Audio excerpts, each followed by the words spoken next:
Hello everyone! Okay, para po sa mga interesado po na mag-avail po ng learning materials sa TLS 7. So, may available po kaming PowerPoint presentation for Quarter 3 TLS 7 from week 1 to 8. So, ito pong presentation po is gawa po ng co-teacher ko na si Ma'am Dayan. Credits to Ma'am Dayan. Makakaasa po kayo na ito ay yung content is aligned po sa ating lesson exemplar. Kasi po, gawa po mismo siya ng TLE teacher. Okay, kasi nga ako naman is science teacher. Okay, so hindi ko talaga 'to mauulukan gawin ano, kasi hindi ko naman magagets ang mga jargon or mga terminologies ng TLE. So ito po ay week 2 naman din. Okay, so nagawa daw po ito ng Ma'am Dayan last year kasi 'di ba, una ngang nag-implement ng matatag curriculums or curriculum ang ating grade 7. So basically, yung mga learning materials ninyo, pwede nyo din isell ano kung meron kayo diyan.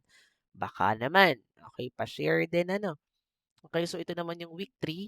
Ang kagandahan po dito sa PowerPoint ng Ma'am Dayan is naka-segregate talaga yung bawat day-to-day discussion. May day 1, day 2, day 3, day 4 para hindi na kayo mahirapan na hati-hatiin yung lesson ano.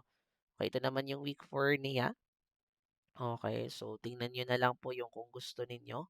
So sabi naman ng Ma'am Dayan, 'pag kayo'y nag-avail, mayroon doong nakalagay na mga option kung ano po yung pipiliin ninyo. At let's say PowerPoint presentation na downloaded, may PDF file kung ayaw ninyong magulo. Meron din pong Canva link para kung gusto ninyong ito yung i-present mismo sa klase via Miracast. Okay, so pwede ano. So ito naman yung week 5 natin. Okay, ano bang mga tools ito? Ano? Tools ba yan? Okay, kung anong tawag man ninyo sa TLE yan. Okay, so sige. Week number 6 naman tayo. Ito naman po yung ating week number 6 kung makikita natin. Okay, ayan. Mga folding ba yan ng ano yan? Okay, hindi ko alam din ano kung ano ba yan. Basta yun yung nasa lesson exemplar. Okay, ito naman po yung week 7. Okay, mga folding-folding pa din kung paano. Okay, and week number 8, tools. Ano bang mga tools ito? Okay, ayan. So, sige.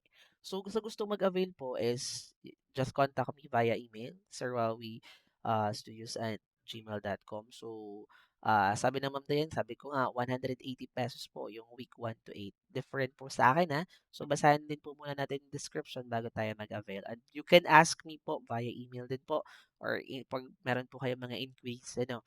Ayan. So, sa mga mag-avail po in advance, thank you so much.